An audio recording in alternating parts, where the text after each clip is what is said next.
Hello नमस्कार दोस्तों, स्वागत करता हूं आपका हमारे YouTube channel UP board class में। दोस्तों आज की इस वीडियो में हम क्लास 10th मैथ वो भी एनसीईआरटी और एक्सरसाइज 2.1 करेंगे। ठीक है, तो एक्सरसाइज 2.1 आपने देखा होगा अपनी किताब में, वो ग्राफ में कुछ क्वेश्चन दिए गए हैं। ठीक है, लेकिन मैं आपको बताऊं, अगर आपको वे क्वेश्चन सॉल्व करने हैं तो उससे पहले आपको बहुपद, व्यंजन, इन सभी चीज़ों के बारे में थोड़ा सा पता होना चाहिए। ठीक है, शून्यांक क्या हैं, ठीक है, मूल क्या है, इन सभी चीज़ों के बारे में आपको थोड़ा सा पता होना जरूरी है। और ये चीज़ दोस्तों, ये जो चैप्टर है आप इसको बोरिंग ना समझें, बेकार ना समझें, क्योंकि ये चैप्टर यदि आप आगे भी मैथ से पढ़ते हैं, किसी भी सब्जेक्ट में, किसी भी स्ट्रीम में, किसी भी कोर्स में यदि आपके मैथ रहता है तो ये चैप्टर आपका हर उस मैथ में आएगा। ठीक है, तो इतना महत्वपूर्ण चैप्टर है, इसलिए इन चीज़ों को समझना हमारे लिए बहुत ज़रूरी है। ठीक है, तो चलिए सबसे पहले हम इसमें क्या समझेंगे, एक चीज़ को समझेंगे मेरे दोस्त, वो क्या है, अचर और एक है चर। ठीक है, सबसे पहले हम क्या चीज़ समझेंगे कि भाई ये चर क्या चीज़ होती है और ये अचर क्या चीज़ होती है। ठीक है, इसके बाद हम आगे धीरे धीरे बहुत सारी चीज़ों को इस चैप्टर में समझेंगे। ठीक है, तो चर और अचर को बहुत अच्छे तरीके से हम समझेंगे। भाई देखो, चर और अचर में क्या अंतर है। देखो, अचर का मतलब है, पहले चर को समझ लेते हैं फिर अचर अपने आप समझ में आ जाएगा। ठीक है, अचर का मतलब है चरना। भाई चर का मतलब है चरना।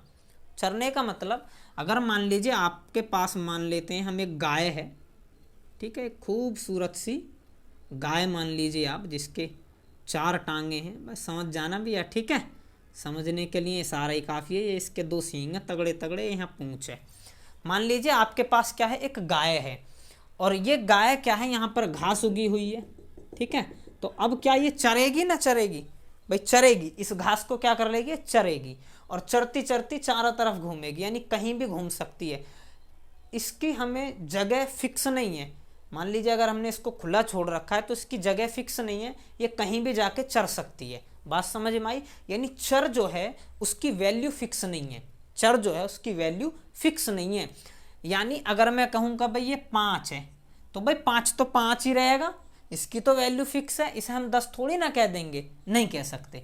लेकिन अगर मैं यहाँ पे कह दूँ कि भाई ये चर का मतलब है x, तो आप कहोगे कैसे जी, बात सिद्ध करो। तो भाई साहब जब हम सवाल करेंगे ना, और अभी हमने पीछे भी करें, तो कहीं पे x का मान निकल के आता है 5, कहीं आता है 10, कहीं आता है 15, यानी x का कुछ भी मान हो सकता है, हमें पता नहीं है, निश्चित नहीं है, कुछ भी मान x का हम कर सकते हैं। ठीक है, लेकिन संख्या जो है ये बिल्कुल निश्चित है, इनके मान हम बदल नहीं सकते।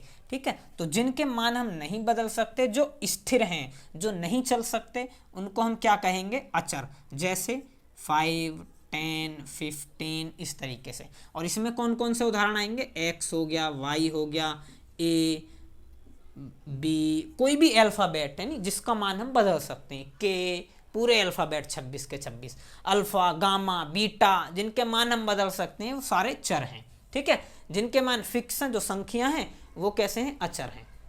अच्छा, अब चर और अचर से, चर और अचर के संयोग से, इनके मिलने से क्या बनता है, व्यंजन बनता है। क्या बनता है, व्यंजन। ठीक है, व्यंजन। और ये व्यंजन क्या होता है भाई, बीजीय व्यंजन इसको कह लो, बीजीय व्यंजन।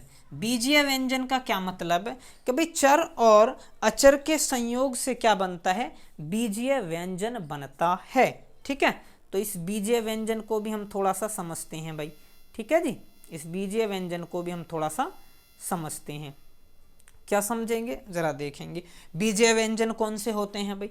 अब मैं कहने लगूं आपसे कि भाई ये जो मेरा 5x है ये बीजीय व्यंजन है, बिल्कुल सही बात है। मैं कह लूँ भैया 10y ये बीजीय व्यंजन है। अरे मैं कहने लगूं भाई साहब 5x² + 3 ये बीजीय व्यंजन है।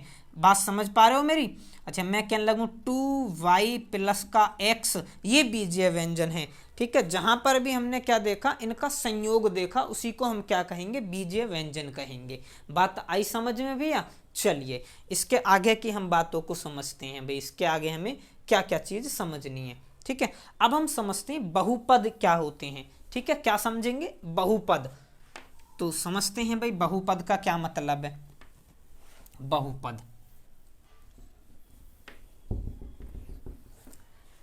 ये देखिए भैया, ये है बहुपद। बहुपद भाई अगर हम इसको तोड़ें ना, अगर हम इसको दो भागों में तोड़ें तो बहु का मतलब होता है अधिक, और पद का मतलब तो आप जानते हो, ये स्थान कह दीजिए, या पद का मतलब हम कह सकते हैं क्या कह दें, बहुपद। पद का मतलब स्थान मान लीजिए, एक संस्थान मान लीजिए। पद का मतलब हम एक संख्या को भी मान सकते हैं, हम एक वाक्य मान सकते हैं, हम एक शब्द मान सकते हैं। बात आप समझ पा रहे हो? ठीक है, तो देखिए भाई, अब बहुपद जो होते हैं भाई, बहुपद जो होते हैं वो मेनली 3 प्रकार के हम पढ़ना चाहेंगे अभी। हालांकि आप आगे जब देखेंगे तो बहुत सारे हम समझेंगे, बाकी फिलहाल हम अपने चैप्टर के मुताबिक इन चीज़ों को समझ के चलेंगे। ठीक है, तो मेनली अभी हम बहुपद 3 प्रकार के देखेंगे, और वो कौन से बहुपद होंगे जरा उन पर नज़र डालते हैं। 3 प्रकार के बहुपद। नंबर 1 पर जो बहुपद होगा उसको हम बोलेंगे मेरे भाई रेखिक। रेखिक या रेखीय, रेखीय बहुपद। ठीक है भाई, नंबर 1 पर रेखीय या रेखिक बहुपद, या इसी को हम कह सकते हैं एकल बहुपद भी कह दो।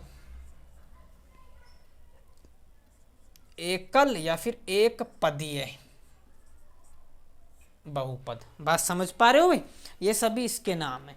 अच्छा, ये कौन कौन से होते हैं जरा इनको अगर हम समझें तो भाई ये वो होंगे जिनमें x की घात जो होगी ना, x की जो घात होगी वो 1 होगी। क्या होगी? चर की घात कितनी हो जाए? चर की घात 1। जिसमें चर की घात 1 होगी ना, वो आपके रेखीय बहुपद कहलाएंगे।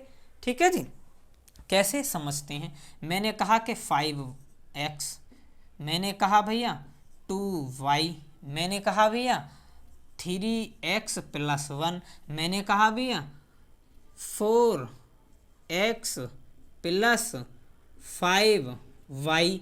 बात आप समझ पा रहे हो? ये सभी क्या है? देखो, इनमें जितने भी चर हैं, ये चर जो दे रखे हैं प्रत्येक पद में, उसकी पावर कितनी हमने देखे, अधिकतम पावर उसकी क्या है? 1 है। ठीक है भैया, तो इसीलिए ये क्या कहलाएंगे?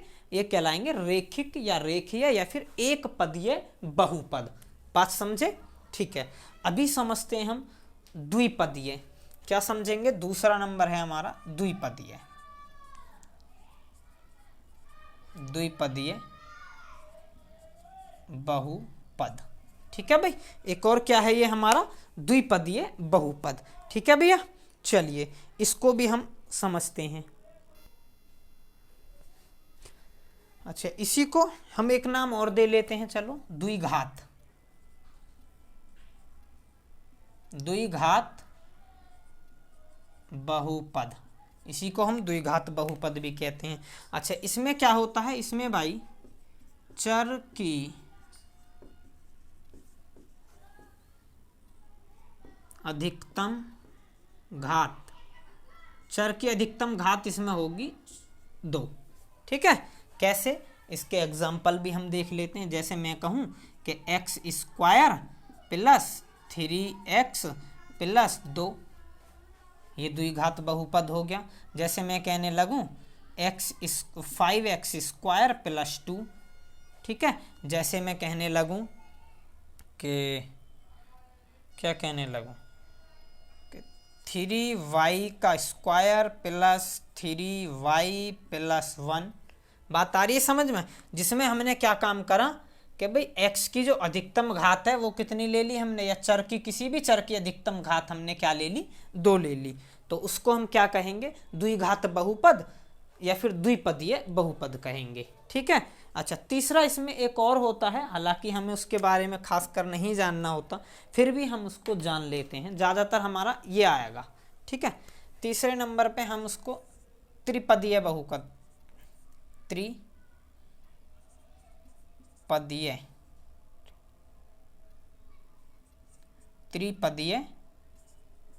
बहुपद। ठीक है भाई, त्रिपदीय बहुपद। तो बिल्कुल इसमें आप बिल्कुल जान पाए होंगे कि इसको, इसमें क्या होगी, चर की घात कितनी,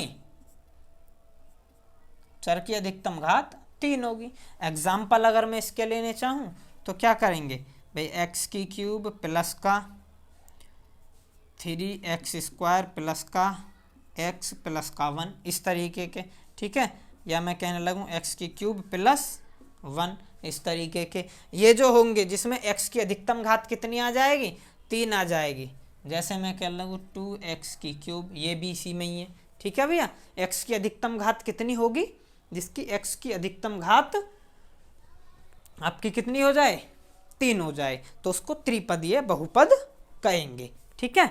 इतनी सी बात आपको समझ में आ रही है। चलिए अब एक चीज और समझते हैं, एक चीज और समझते हैं, शून्य बहुपद कौन सा होता है नहीं, एक चीज और समझते हैं जिसको हम अलग से पढ़ेंगे, जैसे शून्य बहुपद, शून्य बहुपद, ठीक है भाई। ये शून्य बहुपद क्या है, जरा इसको भी हम जान लेते हैं। तो भाई शून्य बहुपद आएंगे आपके जिसमें जो है, जो चर है ना, चर की घात शून्य हो, चर, ये तो भाई चल ही नहीं रहा, इसी को लिख देते हैं, ठीक है। चर की अधिकतम घात बराबर शून्य। चर की अधिकतम घात कैसी होनी चाहिए, शून्य। अच्छा, चर की अधिकतम घात शून्य का क्या मतलब है भाई, तो चर की अधिकतम घात शून्य का मतलब है, जैसे मैंने कहा कि 7x और इसकी x की पावर है 0, और जहां x की पावर 0 होती है वहां उसका मान होता है 1, यानी 7 × 1, और 7 × 1 को मैं लिख सकता हूँ मात्र 7। तो खाली जो डिजिट होती हैं, खाली जो संख्याएं होती हैं, वो संख्या शून्य बहुपद कहलाती हैं। जैसे भी मैं कह दूँ 10 कह दूँ मैं, है नहीं, मैंने लिख दिया ये लो 10, ये किसका एग्जाम्पल है, शून्य बहुपद का एग्जाम्पल है, ठीक है। मैंने लिख दिया भाई लो 8, ये किसका एग्जाम्पल है, ये शून्य बहुपद का एग्जाम्पल है। मेरी बात आप समझ पाए होंगे, ठीक है। अच्छा, अब इसका भी एक छोटा सा रूल है, यानी बहुपद का क्या है, एक छोटा सा रूल है। हम किनको बहुपद कहेंगे, किनको हम बहुपद नहीं कहेंगे, इसका भी थोड़ा सा फंडा है। क्या फंडा है, इसको समझ लेते हैं। छोटे छोटे से 3 कंसेप्ट हैं इसके, ठीक है। पहली बात तो क्या भाई, ये पहली बात तो क्या, बहुपद के नियम है, इस तरीके से समझ लो कि बहुपद होने के क्या नियम है। पहली बात तो ये है, नियम है कि भाई चर की घात, चर की जो घात है वो ऋणात्मक ना हो। चर की घात कैसी होनी चाहिए, धनात्मक होनी चाहिए। चर की घात धनात्मक हो, पहली बात समझ में आई भैया। चर की घात कैसी हो, धनात्मक हो। अच्छा, धनात्मक के साथ साथ में इसी को लिख दो धनात्मक पूर्णांक। चर की घात कैसी हो, धनात्मक पूर्णांक हो, ठीक है भाई। चर की घात धनात्मक पूर्णांक हो, आई बात समझ में भैया। अच्छा, दूसरा क्या है, दूसरा है भाई साहब इसमें ही कि भाई चर का गुणांक, चर का गुणांक वास्तविक संख्या हो।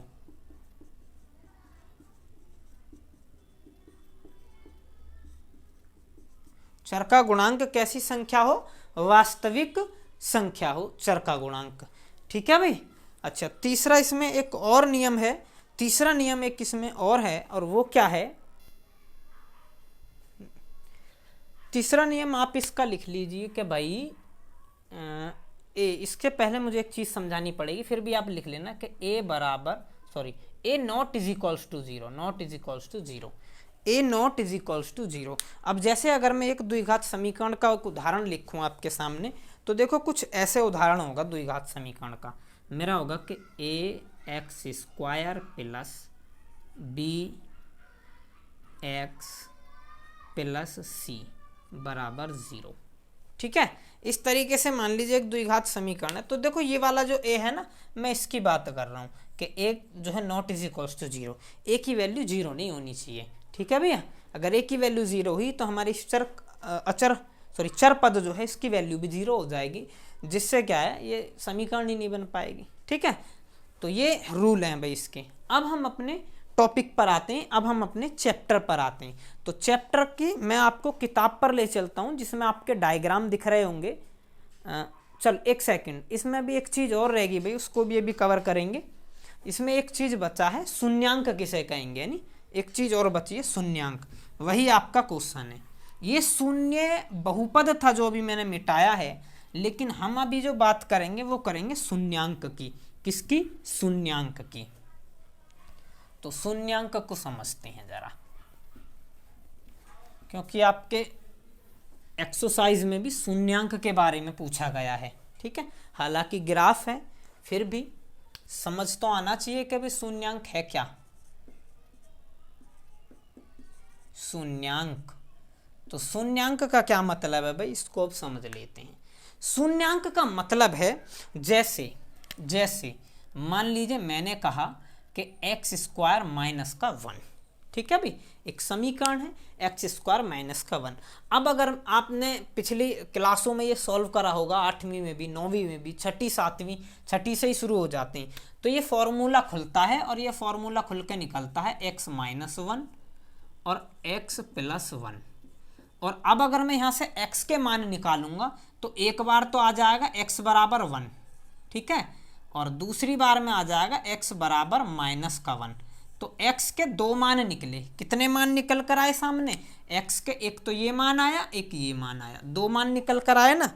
अच्छा, अब यहाँ पर एक चीज़ और आप नोटिस कीजिए, x के दो मान निकल कर आए हैं और x की पावर कितनी है अधिकतम? तो पावर भी 2 है भाई, ठीक है। तो जितनी पावर होती है, जितनी घात होती है, उतने ही उस समीकरण के मान निकल कर आएंगे। इस बात को ध्यान रखना, जितनी घात होती है अधिकतम चर की, जिस चर की, और उस चर के अगर हम मान निकालने की बात करें तो उतने ही मान निकल कर आएंगे। आई बात समझ में? जैसे मान लीजिए अगर मैं ये समीकरण देता कि एक्स की क्यूब माइनस का 1, तो अब अगर मैं आपसे पूछता कि भाई इसके बस मुझे इतने बता दो कितने मान संभव हैं या कितने मान निकल पाएंगे, है नहीं, तो इसमें x के जो मान निकलेंगे ना, कितने मान निकलेंगे भाई? 3 मान निकलेंगे। क्यों? क्योंकि इसकी अधिकतम पावर कितनी है? 3 है। अच्छा, ये जो मान है ना, ये जो मान है, ये जो मैं निकाल रहा हूं और ये जो मान है, यही कहलाते हैं शून्यक। यह क्या कहलाते हैं? शून्यक, शून्यांक, या इसी को कह देते हैं मूल। रूट इंग्लिश में हम इसको कह देंगे रूट, ठीक है। यही क्या कहलाएंगे भाई? शून्यांक कहलाएंगे या मूल कहलाएंगे। मेरी बात आप समझ पा रहे हो? तो चर राशि के जो मान होते हैं वही कहलाते हैं शून्यांक या मूल, ठीक है जी। और ये भी मैंने बता दिया कि किसी समीकरण को देखते ही हम कैसे पता लगाएंगे कि इसमें इस समीकरण के कितने मान हैं या कितने शून्यांक के कितने मूल हैं। तो आप कैसे बताएंगे? उसकी जितनी अधिकतम घात होगी उसे देखते ही हम बता देंगे कि ये शून्यांक है, ठीक है भाई। चलिए, तो अब हम क्या काम करते हैं, अब हम किताब पर आ जाते हैं, नहीं जहाँ पर ग्राफ बना हुआ है किताब पर, उस ग्राफ को मैं आपके सामने दिखाता हूँ और उस ग्राफ से कैसे क्वेश्चन सोल्व करेंगे ये हम जानेंगे, ठीक है भाई। तो देखिए, ये आपका ग्राफ है, ये रहा किताब में। मैं स्पष्ट दिखाने का प्रयास करूँगा, बस 1 मिनट आप रुकेंगे। हाँ जी, तो मुझे उम्मीद है आपको बिल्कुल क्लियर किताब दिख रही होगी। तो इस किताब में अभी आप देखें, आपके 6 क्वेश्चन दिए गए हैं। ऊपर जो लिखा हुआ है आप उसको पढ़ लीजिएगा। इसमें हमें शून्यांक देखने हैं। तो देखिए, अब इसमें शून्यांक कैसे पता करेंगे मैं आपको बता देता हूँ। तो भाई ये जो हमारा ग्राफ है, इसमें आप देख रहे होंगे, ये देखिए, ये जो लाइन दी गई है ना, ये जो लाइन दी गई है, इसको बोलते हैं भाई हम अक्ष। क्या बोलते हैं? ये वाली जो लाइन है, ये जो लाइन है, ये ऐसे, और ये एक ऐसे जो लाइन है, ये अक्ष कहलाती हैं। अच्छा, यहाँ पर लिखा हुआ है x, तो ये है x अक्ष। यहाँ पर लिखा हुआ है y, तो ये है y अक्ष, ठीक है जी। ये x अक्ष है, ये y अक्ष है। इस x अक्ष में भी 2 x दिख रहे हैं, एक इधर x है, एक इधर x है। ये x प्लस का है, जबकि ये x डैश लिखा हुआ है। ये y है, और जबकि यहाँ पर y डैश लिखा हुआ है। इसका मतलब ये है कि अगर आप इस 0 पॉइंट से, ये जो 0 पॉइंट है, इस पॉइंट से इधर चलेंगे तो मान आएंगे x के प्लस में। इस पॉइंट से इधर चलेंगे तो y के मान आएंगे प्लस में। अच्छा, इस पॉइंट से अगर हम इधर चलते हैं डैश की तरफ, x डैश की तरफ, तो x के मान माइनस में आएंगे। और इस पॉइंट से अगर हम इधर की तरफ चलते हैं तो y के मान जो हैं वो माइनस में आएंगे। बात आप समझ पाए हैं इस ग्राफ का मतलब क्या है? ठीक है, अब हम समझते हैं कि भाई शून्यांकों को कैसे पता लगाया जाए इस ग्राफ में देखकर। तो भाई इस ग्राफ में जो हमारी ये x अक्ष है ना, ये जो x अक्ष है, इस x अक्ष को जितनी बार ये लाइनें काट रही होंगी ना उतने ही शून्यांक होंगे। अब देखिए यहाँ पर ये जो लाइन है ये x अक्ष से तो दूर जा रही है, ये रही, ये तो x अक्ष को काट ही नहीं रही है ये वाली लाइन, है नी?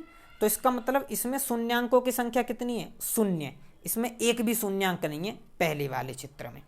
दूसरे में अगर हम देखें तो देखो ये x अक्ष है, ये रही, और ये जो लाइन है यहाँ पर इसको काट रही है, ये रही। कितनी जगह काट रही है? एक जगह। तो इसमें कितने शून्यांक हुए? एक। यहाँ देखें अगर तो यहाँ पर देखो यहाँ भी काट रही है एक जगह यहाँ काट रही है और एक जगह यहाँ काट रही है, ये 3 जगह काट रही है। ठीक है, तो एक यहाँ पर पॉइंट काट रही है, ये एक यहाँ पर काट रही है और एक यहाँ पर काट रही है, तो इसमें 3 शून्यांक होंगे। ठीक है, चित्र इसमें अगर हम देखें तो देखो एक यहाँ काट रही है और एक यहाँ काट रही है ये चित्र, तो इसमें 2 शून्यांक होंगे। यहाँ देखें अगर हम तो एक यहाँ काट रही है, एक यहाँ काट रही है और एक यहाँ और एक यहाँ, 4 जगह काट रही है ये x अक्ष को, तो इसमें 4 शून्यांक होंगे। अच्छा, इस वाले में देखें तो एक यहाँ काट रही है, एक यहाँ और एक यहाँ पर। ठीक है, तो इसमें कितने शून्यांक होंगे? 3 शून्यांक होंगे। ठीक है भाई, तो ये एक्सरसाइज में सिर्फ ये 6 ही क्वेश्चन है, चित्र में देखकर हमने आपको बता दिए। मैं फिर बता देता हूँ, इसमें 0 शून्यांक है, इसमें 1 शून्यांक है, इसमें 3 शून्यांक है, इसमें 2 शून्यांक हैं, इसमें 4 शून्यांक हैं और इसमें 3 शून्यांक हैं। ठीक है, तो धन्यवाद। उम्मीद करता हूँ वीडियो पसंद आई होगी, समझ आई होगी। अगर ऐसा नहीं है तो आप कमेंट कर सकते हैं। ठीक है, चलिए।